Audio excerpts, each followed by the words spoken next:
Bismillahirrahmanirrahim. Assalamualaikum warahmatullahi wabarakatuh. Jumpa kembali dengan saya Zaki di lanjutan kelas analisis isi dan teks media. Dalam kesempatan kali ini melalui video ini, saya akan menyampaikan bagian penutup dari blok analisis semiotik.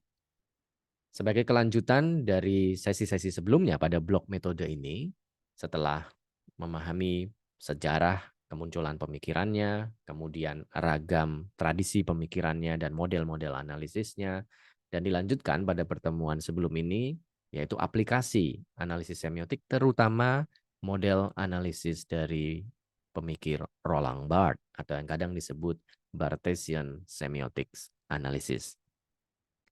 Selain itu, aplikasinya waktu itu juga baru bentuk teks media berupa gambar diam atau still image, terutama dari contohnya Jalen Rose, yaitu iklan di media cetak, dan dari contoh riset saya terdahulu, yaitu di majalah. Secara spesifik, unit analisisnya adalah sampul majalah dan artikel di dalam majalah. Saya garis bawahi bahwa metode ini, analisis semiotik, tidak terbatas untuk ragam jenis teks medianya. Dia bisa apa saja.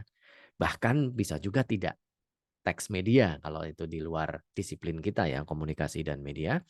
Dia bisa diterapkan dalam bentuk apapun, termasuk perilaku sosial, perubahan lingkungan, dan sebagainya.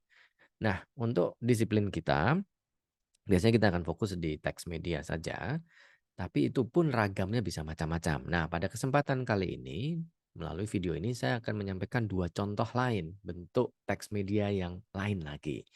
Yang ketiga ini, melanjutkan contoh-contoh terdahulu, kali ini bentuknya yaitu film, terutama dalam genre film dokumenter. Objek dan konteksnya adalah film dokumenter tentang kiprah sebuah grup bernama Jogja Hip Hop Foundation, atau yang kerap disebut JHF. Pada konteks semiotik, pada dasarnya tujuan saya adalah membaca, ingat, menganalisis secara kritis tadi pada kacamata semiotik biasanya disebut membaca, yaitu membaca keterkaitan antara musik, pertunjukan hip hop, dan memori sosial. Nah, tiga hal ini adalah interpretasi saya sebagai perisetnya. Jadi saya harus memutuskan fokus analisis atau the subject matter. Jadi kebetulan saya melihat dan membandingkan berdasarkan referensi, konteks sosial, dan sebagainya dari fenomena Hip Hop Foundation ini, The Jogja Hip Hop Foundation, ada hal-hal yang bisa ditarik dan secara spesifik bisa kemudian menjadikan fokus analisis saya. Objek telaahnya berfokus pada film dokumenternya. Di dalam film dokumenternya ada berbagai bentuk ekspresi. Ada ekspresi musik, ekspresi pertunjukan panggung, dan juga ekspresi-ekspresi lainnya. Untuk memberikan sedikit gambaran, saya akan putarkan salah satu track lagu mereka untuk memberikan gambaran apa yang dimaksud dengan Jogja Hip Hop Foundation dan kiprah seperti apa. Silahkan disimak salah satu track berikut.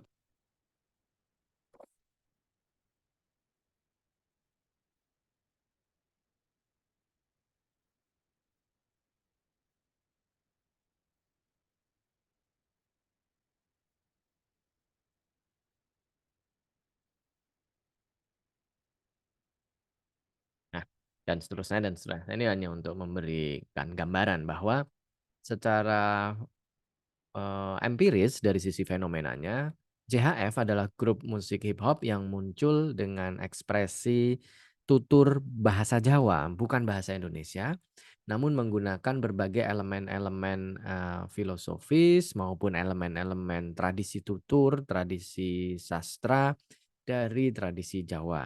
Tapi menggunakan kemasan musikalitas, kombinasi antara ekspresi Jawa seperti tadi Anda bisa dengar ada intro gamelan yang kemudian digabung dengan ekspresi-ekspresi hip hop yang khas ya, yaitu ada rap, ada DJ, ada sampler, dan ada sampling ya musik dan sebagainya, ada mixing dan seterusnya. Nah, dari fenomena yang demikian, kemudian mereka membuat film dokumenter tentang kiprah mereka juga. Lahirlah film dokumenter berjudul Hip Hop di Ningrat, rilis tahun 2010 yang lalu. Riset ini saya lakukan sekitar setahun setelah film itu rilis, dan kemudian judul laporannya terbit di tahun 2012 dengan tajuk risetnya ini juga dilakukan dalam bahasa Inggris waktu itu ya konteksnya, bertajuk Social Memory in Javanese Hip Hop. Memori sosial dalam hip hop Jawa. Sebuah studi pasca struktural tentang representasi memori sosial dalam film dokumenter berjudul Hip Hop di Ningrat 2010. Kurang lebih begini dalam konteks semiotiknya sekarang. Saya tertarik untuk membaca dan ingat kemarin semiotik bertujuan membongkar ideologi-ideologi di balik tanda-tanda. Nah, seperti yang dilakukan Gillian Rose, saya juga membagi ke dalam kelompok-kelompok tanda. Nah, repotnya sekarang teks medianya kompleks kan, film. Jadi dia ada gambar bergerak, ada musik, ada adegan, ada penokohan dan sebagainya. Nah, ini karena dokumenter, jadi mungkin saya gunakan juga bagian-bagian yang khas dalam ranah dokumenter. Nah, akhirnya keputusannya mengerucut pada 3 kode tanda. Ini pun interpretasi saya sebagai penelitinya dan harus dibuat konsisten. Dalam durasi sekitar 70-an menit film itu, akhirnya saya kelompokkan mana penanda-penanda visual atau visual signifiers, karena ini sangat dominan. Yang kedua, kelompok tanda berupa ekspresi khas lokal atau vernacular expression. Jadi ini soal bahasa, bahasa dalam aplikasinya. Ketiga, yaitu soal lirik lagu. Karena di dalam film dokumenter ini, seperti lazimnya film dokumenter musik, selalu ada pertunjukannya, ada wawancaranya, ada rekaman footage keseharian, tapi juga ada eh, ekspresi-ekspresi narasi yang dibangun lewat musiknya. Dan musik itu biasanya dalam konteks hip hop, lirik juga dominan. Nah, dari situlah saya memasukkan elemen lirik sebagai salah satu kelompok tanda yang penting. Singkat cerita, 3 kelompok tanda ini saya pecah, saya gali detail, sampai kemudian menemukan 5 temuan, dan saya fokusnya pada subject matter memori sosial, jadilah ada 5 temuan itu. Ini temuan belaka ya, tidak perlu saya singgung detail di sini, menuju ke sana bagaimana, nanti bisa dibaca dari petikan dari laporan riset ini yang akan saya unggah juga di Google Classroom kita.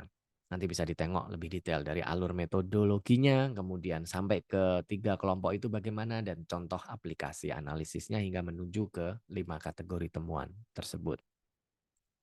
Secara metodologis sekarang, ini yang penting dan relevan pada konteks kelas kita, saya melihat fenomenanya ada di tengah di sini, yaitu sebuah teks media yang utama bernama film dokumenter. Nah, selain ini objeknya berbeda dari contoh-contoh aplikasi di pertemuan sebelumnya, yang ingin saya tegaskan di sini, model semiotik yang saya pakai adalah model yang mempertimbangkan konteks lebih besar. Bukan hanya si teksnya, bukan hanya apa yang ada di dalam film tersebut. Tapi apa yang ada di situ terkait dengan konteks. Karena itu elemen analisisnya saya juga memasukkan yang namanya intertekstualitas atau intertextuality, yaitu mempertimbangkan teks-teks media yang lain yang relevan. Dalam hal ini karena film itu dirilis bersamaan juga atau berkaitan dengan album musik si grupnya itu. Kemudian daftar lirik lagunya, kemudian mereka juga waktu itu punya website, punya blog, dan juga menggunakan media sosial terutama Twitter yang dominan kala itu. Jadi semua itu menjadi bagian yang saya juga analisis. Ingat, karena fokus saya berada pada konteks, karena saya tidak hanya menganalisis teksnya saja apa yang tampak, tapi untuk menggali, membongkar tadi kan, saya harus mempertimbangkan konteks-konteks yang lebih luas, karena tujuan saya dengan fokus untuk melihat sisi memori sosial dan muaranya akhirnya tentang identitas budaya. Semiotik analisis menjadi cara pandang saya untuk menuju ke lingkaran utama itu. Nah, ini hanya model, salah satu model bagaimana semiotik analisis untuk diterapkan secara spesifik pada teks yang kompleks, tapi kita bicara hal yang lebih kontekstual ketimbang cuma detail-detail adegannya saja misalnya, karena ini film ya. Dari situlah intertekstualitas saya pertimbangkan cukup penting.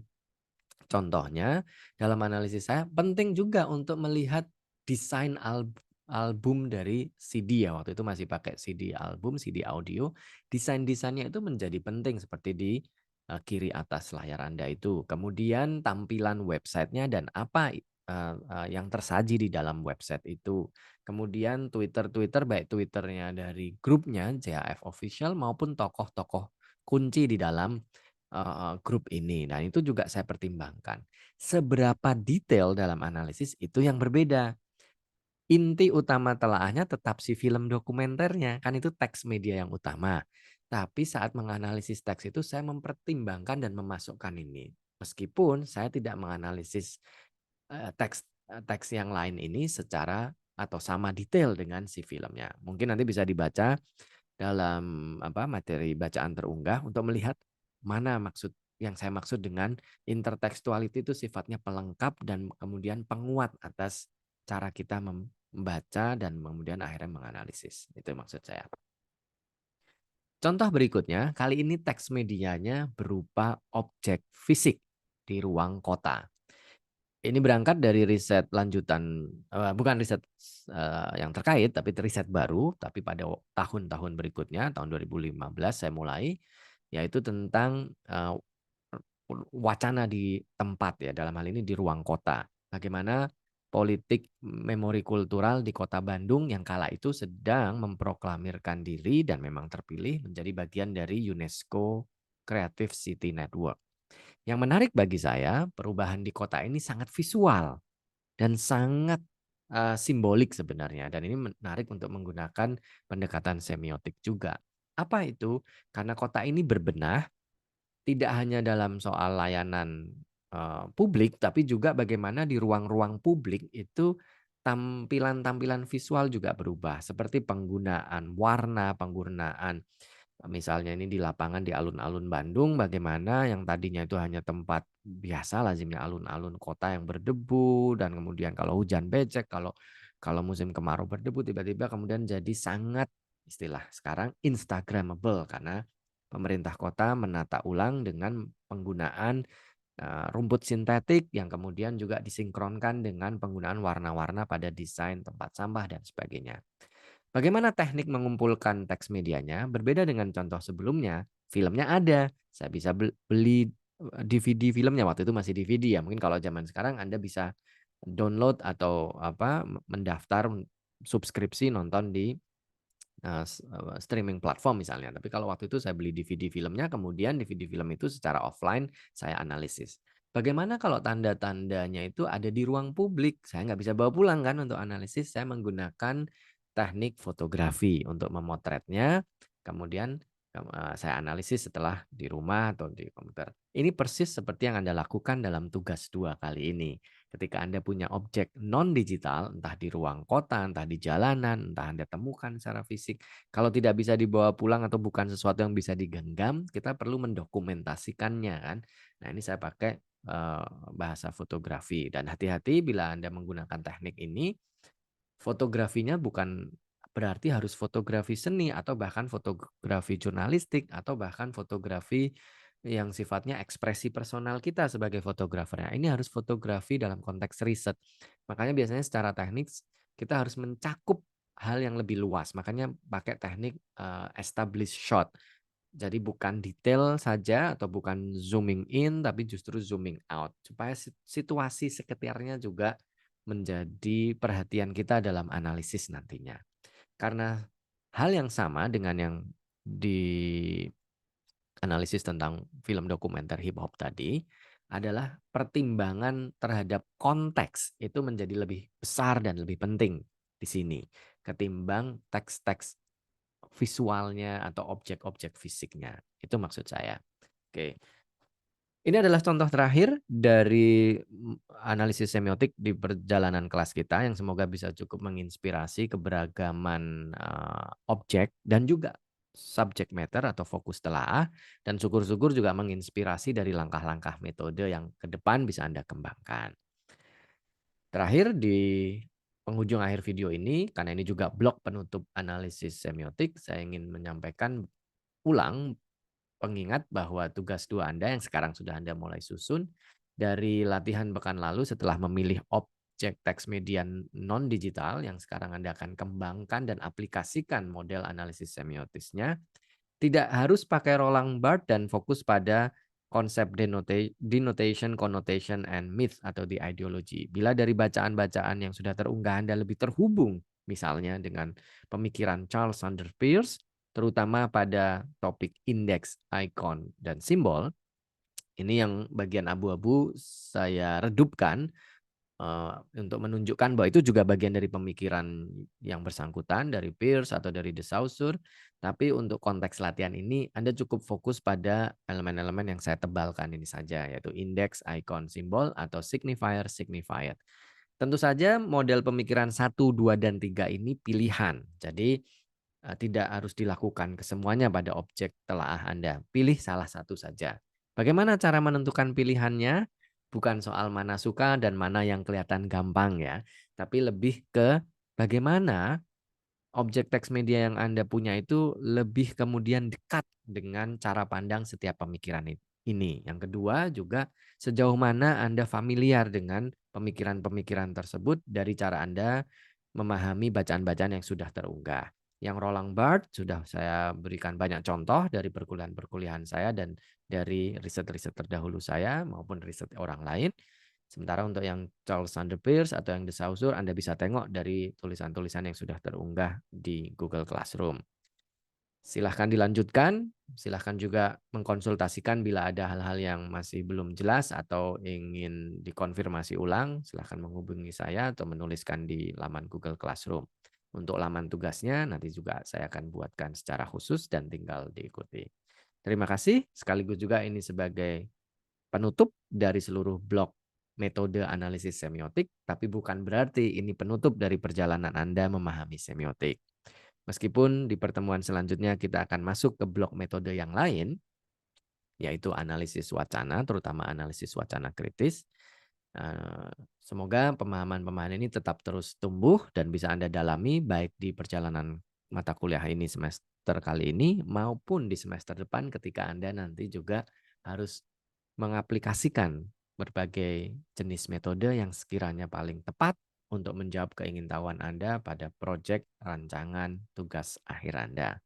Terima kasih. Billahi taufiq wal hidayah. Wassalamualaikum warahmatullahi wabarakatuh.